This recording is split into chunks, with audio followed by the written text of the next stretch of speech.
प्रसार भारती अभिलेखागार की प्रस्तुति सदाबहार सुनहरे दौर का अनमोल खजाना।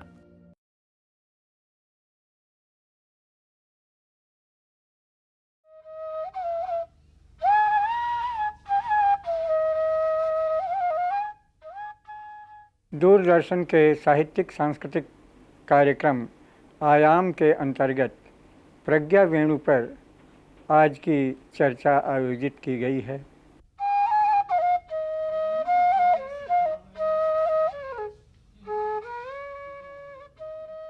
प्रज्ञा वेणु गीता का अनुवाद है। गीता भारतीय मनीषा के सृजनात्मक चिंतन के सर्वोत्तम उपलब्धि है। इस रचना का अनुवाद यदि नई व्याकुलताएं कुछ नए प्रश्नों को लेकर हमारे सामने आए तो गीता के इस अनुवाद की सार्थकता और प्रासंगिकता सिद्ध होती है।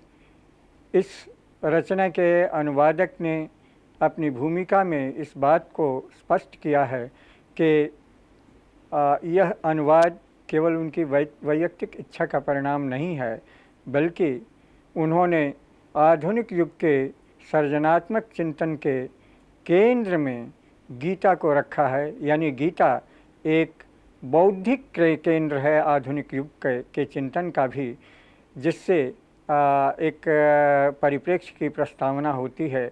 उद्भ्रांत जी ने तिलक से लेकर के गांधी, राधा कृष्णन, विनोबा भावे जैसे बहुत से चिंतकों का उल्लेख करते हुए ये सिद्ध करने का प्रयत्न किया है कि गीता ने आधुनिक युग की मुक्ति कामना को अनेक स्तरों पर प्रेरित और प्रस्तावित किया है। इसलिए गीता का अनुवाद प्रासंगिक हो सकता है। वह एक तरह से पुनः सृजन है, क्योंकि उसे एक नया परिप्रेक्ष्य मिला है। साथ ही गीता की जो व्याख्या राधा कृष्णन ने की, उसमें उन्होंने कहा है कि गीता केवल जीवन के दृश्य की मनोरम प्रस्तावना नहीं है जिसका मनन किया जा सके, बल्कि गीता समर भूमि है। इस प्रकार आधुनिक चिंतन की सभी विचारधाराओं ने जीवन की प्रक्रिया और गति को संघर्ष और समर के साथ जोड़ा है, और गीता में भी इस बिंदु को खोजा गया है। फलतः अनुवादक ने एक नए परिप्रेक्ष्य को, आधुनिक परिप्रेक्ष्य को हमारे सामने रखा है।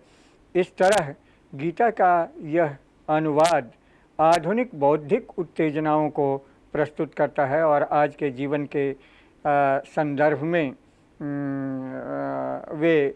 वह नई बौद्धिक चुनौतियों को प्रस्तावित कर सकता है।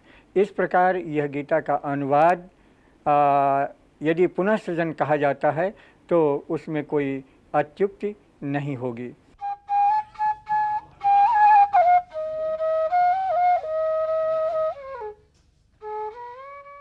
इस रचना के अनुवादक श्री उद्भ्रांत जी ने भी अपनी नई व्याकुलताओं से उत्तेजित होकर इस रचना का नया अनुवाद किया है, और उनकी व्याकुलताएं इस बात को सिद्ध करती हैं कि वह केवल प्रोफेशनल अनुवाद नहीं है, बल्कि सृजनात्मक स्तर पर गीता को आधुनिक मुहावरों में प्राप्त करने की उनकी रचनात्मक लालसा रही है।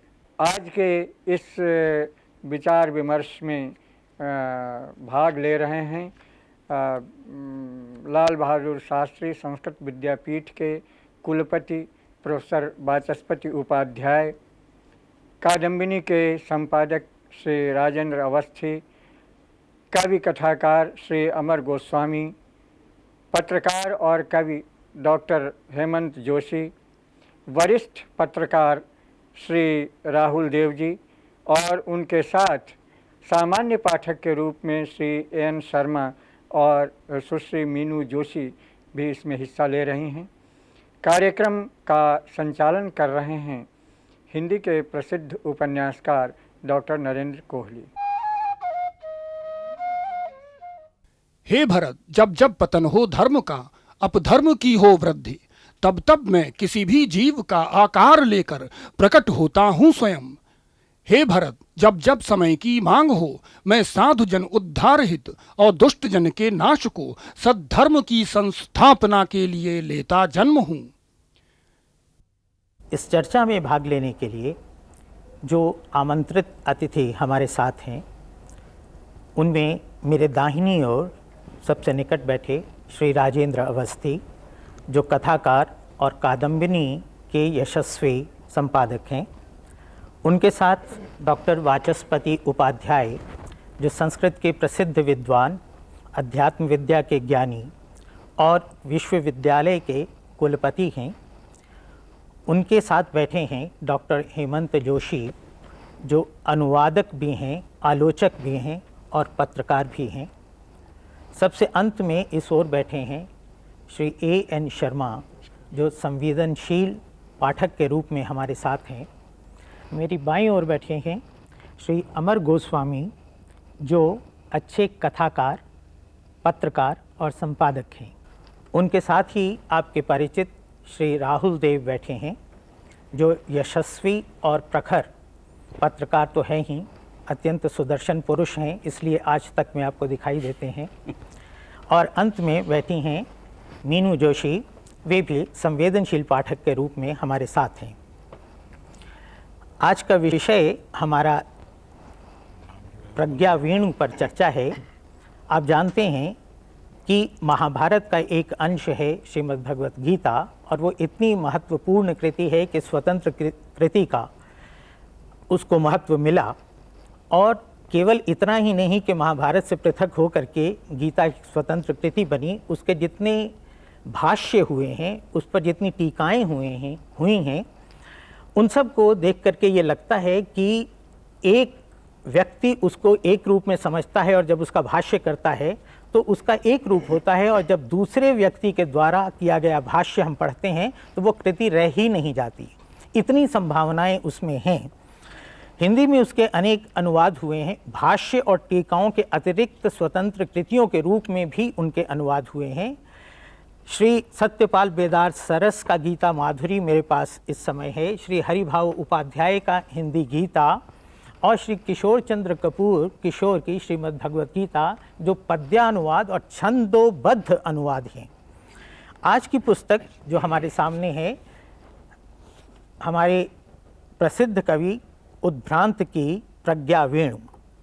सबसे पहला प्रश्न इसको लेकर के मन में आता है कि इस कृति के विषय में लेखक की मान्यता ये है कि यह बिल्कुल यथारूप पुनर्सृजन है। तो क्या ये अनुवाद नहीं है? मेरा मन सबसे पहले डॉक्टर हेमंत जोशी की ओर जाता है, क्योंकि वे अनुवादक हैं। वे बहुत अच्छी तरह हमें बता पाएंगे कि वे इस पुस्तक का क्या स्वरूप मानने को प्रस्तुत हैं। कोहली जी, जैसा मैं समझता हूँ, जैसा मैंने देखा, इसको पढ़ा, इससे मुझे लगता है कि ये निश्चित तौर पर एक अनुवाद है और जितना संभव हो सके मूल से उतने समीप है।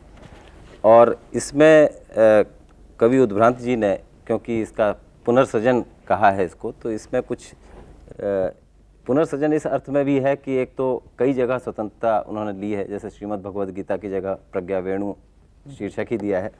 इसके अलावा एक अर्थ में ये उनकी अपनी टीका है, और उस अर्थ में ये भले ही वो छंद में है, मुक्त छंद में है, फिर भी एक अनुवाद है। और इसमें पूरी एक अनुवाद की दृष्टि भी उद्भ्रांत जी की दिखाई देती है। हालांकि कई जगहों पर मुझे लगता है कि अगर इसमें कुछ परिवर्तन होते तो शायद ये अच्छी बन पड़ती। जैसे मुझे इसको पढ़ते हुए अचानक अपने बचपन की तरफ लौटने का मौका मिला, और मुझे ये लगा कि जिस तरह से गीता को कंठस्थ हम कर पाते थे, क्या उस तरह से ये कंठस्थ की जा सकेगी। जैसे आज भी जैसे ही प्रज्ञा वेणु हाथ में उठाता हूँ तो यदा यदा ही धर्मस्य ग्लानिर्भवति भारत अभ्युत्थानाम धर्मस्य तदात्मान सृजाम्यहम् परित्राणाय साधूनाम विनाशाय च दुष्कृताम। ये पूरा याद है मुझे। क्यों याद है? क्योंकि एक छंद में है। क्या ये मुक्त छंद उस छंद के समकक्ष कुछ बन पाया है? कुछ लोगों को मुक्त छंद के बारे में बहुत हास्यास्पद बातें कहने को कहते हैं लोग, मुझे लगता है कि मुक्त छंद में संभावनाएं हैं। अगर निराला के मुक्त छंद को देखें, सिंहनी की गोद से छीनता है शिशु कौन, मौन भी क्या रहती वह रहते प्राण, रे अजान एक मेष माता ही रहती है निर्निमेष, दुर्बल वह छिनती संतान जब, जन्म पर अपने अभिशप्त तप्त आंसू बहाती है। तो ये मुक्त छंद में भी एक है।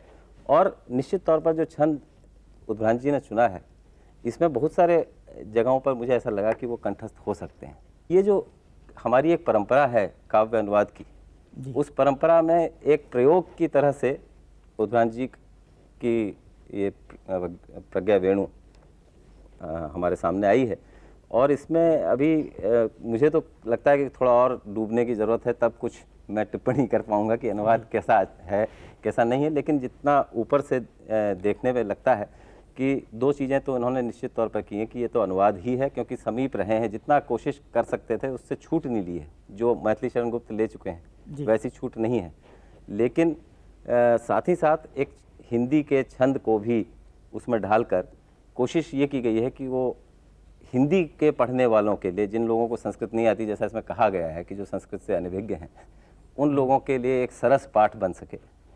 लेकिन उसकी जो स्मृति का जो अंश है, जो हमारी परंपरा में है, वो अगर सार्थक हो पाए तो इसकी अनुवाद की सार्थकता होगी। जोशी जी, आपने दो बातें बहुत महत्वपूर्ण कही। पहली बात तो ये है कि जितना हम मानते हैं कि लोग संस्कृत नहीं जानते हैं और अब हिंदी के माध्यम से उनको ये कृति दी जाए, आपकी मान्यता ये है कि अभी इतने लोग हैं जो मूल संस्कृत में उसको पढ़ते ही नहीं हैं, उनको कंठस्थ भी है, और इसलिए दूसरी किसी भाषा में शायद उनको स्वीकार करने में कठिनाई होगी। मूल शब्द सचमुच जो व्यास के शब्द हैं या जो कृष्ण के शब्द हैं, उनके समकक्ष किसी रूपांतर में या किसी अनुवाद में वैसे शब्द दिए जा सकते हैं कि नहीं।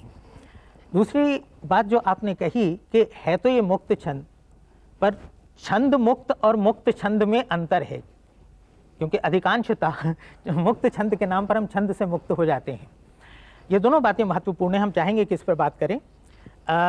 राहुल जी, क्या आपको अच्छा लगेगा ये बताना कि जो हमारे कवि की अपनी इच्छा है या कोई भी व्यक्ति जब इस तरह से किसी प्रख्यात कृति का पुनर्सृजन या अनुवाद करता है, तो कहीं उसके मन में ये होता है कि मूल कृति उतने लोगों तक नहीं जा रही जितनी कि वो इसके माध्यम से पहुंचाएगा। चूँकि आप मीडिया के आदमी कहे जाते हैं तथाकथित, मैं उद्धरण चिन्हों में कह रहा हूँ, तो शायद आप लोक रुचि की बात और इस कृति की वहाँ तक पहुँच की चर्चा ज़्यादा अच्छी तरह कर पाएँ। नरेंद्र जी, मुझे लगता है कि शायद कुछ कृतियाँ ऐसी हों संस्कृत में या दूसरी प्राचीन भाषाओं में जिनके बारे में किसी विद्वान को या रचनात्मक व्यक्ति को लगे कि वो लोगों तक नहीं पहुंच पा रही है, इसलिए उसको सरल भाषा में रूपांतरित करके पहुंचाना मेरा काम है। गीता के बारे में कम से कम मुझे नहीं लगता ऐसा कहा जा सकता। आपने भी इसकी ओर उल्लेख किया, क्योंकि गीता, हेमंत जी ने भी कहा कि करोड़ों लोगों को लगभग कंठस्थ है। कंठस्थ न भी हो तो भी उसकी स्मृति ऐसे मन में बसी हुई है कि वो अनजानी नहीं लगती, और उसके भाव भी पढ़कर या सुनकर अधिकांशतः लोगों को उसका मोटा मोटा अर्थ भी मालूम है, उसके कम से कम प्रचलित लोकप्रिय श्लोकों का। मुझे लगता है कि जो मूल प्रेरणा उद्भ्रांत जी के मन में रही होगी वो ये नहीं कि इसको वो ज़्यादा लोगों तक पहुँचाएँ, वो संभव नहीं मुझे लगता। इस कृति के बारे में भी नहीं लगता, ये मैं स्पष्ट रूप से कहना चाहता हूँ। क्योंकि जब बच्चन जी और बड़े बड़े कवियों ने अनुवाद की या उसके रूपांतरण की कोशिश की, वो भी मूल तो क्या, मूल के 10वें अंश तक भी लोगों तक नहीं पहुँच सकी और ग्राह्य नहीं हुई, तो मुझे नहीं लगता कि ये गीता को और ज़्यादा फैला पाएगी। तो एक बड़ी चुनौती, एक काव्यात्मक, एक साहित्यिक रचनात्मक चुनौती के रूप में कोई कवि उसको ले और एक प्रयास करे, तो इस प्रयास के रूप में मैं इसको देखना चाहूँगा। अवस्थी जी, आपको क्या लगता है कि क्या कृतिकार के मन में इस प्रकार की कोई परिकल्पना है? पहली बात तो यह है कि जो स्वयं सृजनशील लेखक होता है वो किसी भी कृति को पढ़ने के पहले उसकी लंबी भूमिका को पढ़ता है। इस पुस्तक में 69 पेज की बहुत लंबी भूमिका है जो मैंने सबसे पहले रुचि के साथ पढ़ी, उसके बाद फिर मूल पाठ पर मैं आया। उससे पता लगा कि उद्भ्रांत जी कितने संघर्षों से गुजरे और कितने संघर्षों के बाद ये कृति उन्होंने लिखी। बहरहाल उसके बाद में जब मैंने पूरी रचना पढ़नी शुरू की तो जैसा कि अभी बताए कि न जाने कितने लोग हैं जिन्हें गीता याद है, पूरी तरह याद है, अच्छी तरह याद है।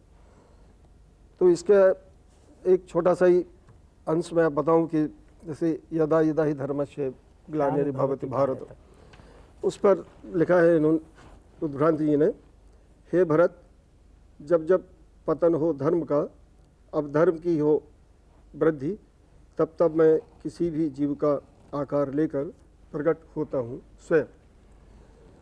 तो जो बात अभी जोशी जी ने उठाई थी कि ये अनुवाद नहीं है तो क्या है, क्योंकि ये अनुवाद से ये भिन्न कहीं है नहीं। जो भी हो, लेखक एक प्रयत्न करता है, कवि एक प्रयत्न करता है, और जब वो प्रयत्न करता है तो उसके साथियों को उसका स्वागत करना जरूरी होता है। इस रूप में मैं उद्भ्रांत की प्रशंसा करूंगा और स्वागत करूंगा कि भला बुरा जो भी हो, उन्होंने मेहनत की। जो लोग भक्ति भावना से गीता को पढ़ते हैं वो इस पुस्तक को न पढ़ सकें, लेकिन जो ज्ञान से इसको पढ़ते हैं, नाम भी रखा है उन्होंने प्रज्ञा वेणु, तो प्रज्ञा तो ज्ञान हो गई, लेकिन वेणु तो प्यार से संबंध रखती है। तब वो प्रज्ञा के साथ वेणु शब्द तो मुझे ठीक नहीं बैठता, क्योंकि जहाँ जहाँ वेणु होगा वहाँ प्यार शब्द जरूर होगा, और जहाँ प्रज्ञा होगी वहाँ प्रखर बुद्धि होगी। बहरहाल दोनों को इन्होंने जोड़ा है, तो हम इसको प्यार भी समझें और इसमें बुद्धि भी समझें, और जिस रूप में भी पुस्तक आई है उस पुस्तक का हम पहले स्वागत करें। अवस्थी जी संपादक हैं, इसलिए उन्होंने अपना धर्म निभाया। लेकिन एक बात उन्होंने इसके साथ ये कही कि उन्होंने पहले इसकी भूमिका पढ़ी। मेरे मन में ये बात आती है कि कृति यदि अपने आप में समर्थ है तो उसको भूमिका की क्या आवश्यकता है। गोस्वामी जी, क्या आप इस पुस्तक में, यानी आप इस प्रश्न को जैसे चाहें, लेकिन मेरे मन में ये प्रश्न आता है कि क्या इस कृति के साथ भूमिका इसका अंग होगी। मैं एक बात ये मानता हूँ कि रचना और भूमिका ये दोनों अलग अलग होते हुए भी कई बार एक दूसरे के पूरक होते हैं, और कई बार ऐसा होता है कि रचना को समझने के लिए भूमिका की ज़रूरत होती है, लेकिन यह उन्हीं स्थलों पर होता है जहाँ कवि अपनी बात कहता है। जी। जब एक गीता जैसी एक बड़ी एक भावभूमि पर एक इतने बड़े परिदृश्य पर जब काम किया जाता है, तब वो भूमिका उसकी अगर कुछ उसके दर्शन और उससे जुड़े जो है दूसरे पक्षों की बात की हो और उसे सामान्य जन तक समझाए जाने की बात की हो, तब तक तो वो ठीक लगती है। लेकिन इस भूमिका में दरअसल उन्होंने अपने जीवन संघर्ष को ही मुख्य रूप से उठाया है, और यह बताया है कि इसका अनुवाद करने या इसके पुनर्सृजन के पीछे जो है वो उन्हें कितनी जो है वो दिक्कतें आई हैं, कितनी जो है मानसिक वेदनाओं का जो है सामना करना पड़ा। और सिर्फ इतना ही नहीं, जहाँ ये प्रकाशित होती रही उन जगहों पर भी जो है वो उन्हें लगता रहा कि कई बार बाधाएं आईं, लेकिन यह उनका जीवट है और यह विषय वस्तु का वो प्रताप है कि इन सब के बावजूद जो है वो अपना कर्म करते गए, और उस कर्म के पीछे जो है उन्होंने जो है वो अपने नौकरी को, अपने जो है वो अलग तरह कैरियर को, इसको भी नहीं किया। तो ये एक अलग चुनौती है, मतलब उसके पीछे उनका उद्देश्य था कि इस वस्तु को मैं मान के चल रहा हूँ कि बहुत बड़ी चीज़ है, और उस बड़ी चीज़ में जो है वो बड़ी तरह की बाधाएं आती हैं जो मेरे साथ आई जो है, और मैंने उसका जो है वो सामना किया और उसके बाद भी जो इस कार्य को संपन्न किया। वैसे जो उद्भ्रांति जी की जो है वो ये एक आदत भी है कि वो जो भी पुस्तक लिखते हैं उसकी भूमिका जरूर लिखते हैं। अच्छा। और हिंदी में भूमिका लिखना जो है एक दुर्लभ अब हो गया है। लोगों को लगता है कि जो बात कहनी है वो हमारी रचना में आ गई, भूमिका क्या लिखें। लेकिन उद्भ्रांति जी को कहीं लगता है कि भूमिका लिखना भी एक कला है, और वाकई जो है इसे वो बड़ी कलाकारी से जो है उसको करते हैं, और उसमें यह होता है कि उस लेखक के बारे में जो है वो पाठक भी बहुत सारी बातें जान लेता है। उनको लगता है कि अगर मैं इसका रचनाकार हूँ तो मेरे बारे में भी लोगों को जाने, और ये बहुत अच्छी बात भी है, क्योंकि कई बार जो लेखकों के बारे में बड़ी गलत तरह की धारणाएं हो जाती हैं। तो ये भूमिका जो है वो, और कई मायने में ये भूमिका जो है बड़ी पठनीय भी है और कई तरह के सवाल भी पैदा करती है। और इसके बाद जाकर के उन्होंने जहाँ पर प्रारंभिक बातें की हैं, बाद में उन्होंने जो है वो इससे जुड़े जो है वो गीता से जुड़े उन्होंने सवाल भी उठाए हैं। उन्होंने कई तरह से निराकरण देने की कोशिश की है, जैसे कि खासतौर पर उन्होंने कहा कि ये जो जब युद्ध का समय था और उसके बीच में जो है जब इन्होंने कृष्ण ने इनको जो है वो अर्जुन को उनके मोह को दूर करने के लिए बातें की, तो अब इतनी लंबी बातें जो है वो कहाँ तक जो है वो दोनों तरफ की सेनाएं खड़ी हैं जगह पे, तो उसको उन्होंने अपने ढंग से जो है बताया है कि दरअसल ये इतना लंबा समय नहीं लगा होगा, अधिक से अधिक जो है ये 45 से 50 मिनट या 1 घंटे के भीतर ही हुआ होगा, लिखने में इस तरह से लग जाता है। और मैंने उसको भी जस्टिफाई करने की कोशिश की है कि यह सब कुछ जो है वो बहुत ही प्रासंगिक था और इसको लेकर के जो भी संदेह मन में उठते हैं वो ठीक नहीं है। तो इस तरह की उन्होंने बहुत सारी बातें कही हैं भूमिका में, और मुझे लगता यह है कि यह भूमिका पढ़ना जो है वो एक अलग तरह का आस्वाद देता है, ये अलग सुख ही है इसका। ठीक बात है। ये आपने बड़ी अच्छी बात कही कि भूमिका एक अलग विधा है। भूमिका में जो कुछ कहा गया है वो गीता के उस प्रसंग को लेकर के कहा गया। इसका अर्थ ये है कि वो महाभारत में उसका औचित्य, इस पर अधिक बात की गई। मेरे मन में ये बात आती है कि भूमिका जो है, जब काव्य कृति की बात करेंगे तो हम भूमिका की बात करेंगे क्या, या भूमिका क्या काव्य कृति का अंग हो सकती है, लेकिन ये मेरा अपना पूर्वाग्रह हो सकता है। आपने बड़ी अच्छी बात कही। मेरा मन अभी अटका हुआ है इनके अवस्थी जी ने जो बात इसकी नाम को लेकर, प्रज्ञा वेणु को लेकर के कहा। मैं डॉक्टर वाचस्पति उपाध्याय से पूछना चाहता हूँ, स्वतंत्र कृति के रूप में इसको ये जो नाम दिया गया उसका औचित्य है, और या क्या आपको ये नाम कैसा लगा? भूमिका शब्द हमारे यहाँ संस्कृत में बड़ा प्रशस्त पद है। वो अंग्रेजी का न इंट्रोडक्शन है, न वो प्रीफेस है, न कुछ। भूमिरेव भूमिका किसी ग्रंथ तक पहुँचने का प्रथम सोपान होता है। इसलिए आइए जरा हम गीता के मूल भूमिका को एक श्लोक में, जहाँ उपनिषदें गाय हैं, दोग्धा गोपाल नंदन है और उससे निकला हुआ जो दुग्ध अमृत स्वरूप है उसका पीने वाला अर्जुन है। अब इस दृष्टि से यदि हम विचार करें तो अनुवादक केवल गीता का अनुवाद नहीं कर रहा, वो केवल एक सामान्य आज के आपाधापी में पड़े हुए पाठक को अर्जुन नहीं बना पा रहा है। एक दूसरा, आपने प्रज्ञा वेणु पर कहा, मुझे इस पर थोड़ा सा संकोच है कि प्रज्ञा शब्द का जहां प्रयोग हुआ है वो स्थित प्रज्ञ के साथ है, और स्थित प्रज्ञ के साथ होने के कारण समस्त अंगी कभी ना अंग बनता है और ना अंग अंगी बनता है। तो मेरा कहना यह है कि प्रज्ञा वेणु कदाचित गीता का जो अमृत हमारे सामने आया उसका एक अंश प्रस्तुत कर पा रहा है। शीर्षक समग्र चिंतन को जिस व्यग्रता ने हमारे भाई उद्भ्रांत ने प्रस्तुत करने की कोशिश की, और मैं कहूँगा वो स्वांतः सुखाय है जी। सर्जना जब व्यक्ति करता है तो बड़ी कसमसाहट में रहता है, पीड़ा का अनुभव करता है। वो एक खिलते हुए कली का शायद कुछ अंश होता है, जब वो सर्जना में आता है उत्फुल्लित हो जाता है, कुछ करता है। इसलिए मैं समझता हूँ कि प्रज्ञा वेणु यह शीर्षक गीता का जो समग्र चिंतन है उसके एक अंश पर कहीं न टिक जाए इस शीर्षक से, इसलिए एक टिप्पणी या एक इस पर अपना मंतव्य मेरा ये है। तीसरा और मैं कहना चाहूँगा, कहीं कहीं हमारे मित्र ने पाठक को बहुत दृष्टि में रखा। मुझे ये लगता है कहीं उनके प्रयास जैसे यत्र सर्वत्र अनभिन्न स्नेहा, तो स्नेह की रिक्तता कहें, स्नेह से वंचित कहें, कई विद्वानों ने लिखा आसक्त रहित, लेकिन हमारे मित्र उद्भ्रांत जी ने उसका अर्थ लिया स्नेह वंचित। मुझे अच्छा लगा। कहीं कहीं उन्होंने शब्दों को पकड़ा और लगा कि पाठक पढ़ता जा रहा है, यदि उसकी आध्यात्मिक भूमिका सुदृढ़ नहीं है तो अनुवाद कहीं उसको भंवर में डाल देगा, तो उन्होंने ब्रैकेट में अनुवाद कर दिया। ऐसे कई शब्द हैं, जैसे समाधि शब्द का प्रयोग। मैं उनकी भूमिका पढ़ रहा था, ऐसा लगा कि जब एक पत्रिका में ये छप रहा था इनका अनुवाद, तो वहाँ संपादक ने कुछ अपना एक परिवर्तन किया। उस परिवर्तन से हमारे उद्भ्रांत व्यग्र हुए। वो स्थान है जहाँ समाधि में एकाग्रता की बात न करके इन्होंने परमात्मा में एकाग्रता की बात की। दर्शन का विद्यार्थी और बाद में अध्यापक होने के नाते मैंने अनुभव किया कि समाधि एक दृष्टि से साध्य भी है, लेकिन भगवत प्राप्ति में वो साधन बन जाता है। साधन जब बनता है तो उस उत्कर्ष होता है उसका। इसलिए अनुवादक के प्रति मेरा बड़ा श्रद्धा भाव हुआ कि इन्होंने ब्रैकेट में जो बातें की जो प्रायः टिप्पणियों में चली जाती हैं। हम दोबारा आपके पास अवश्य। शर्मा जी, आपसे मैं अपनी ओर से कोई प्रश्न नहीं कर रहा, किंतु मैं ये जानना चाहता हूँ कि एक संवेदनशील पाठक के रूप में आपको इस कृति में क्या मिला?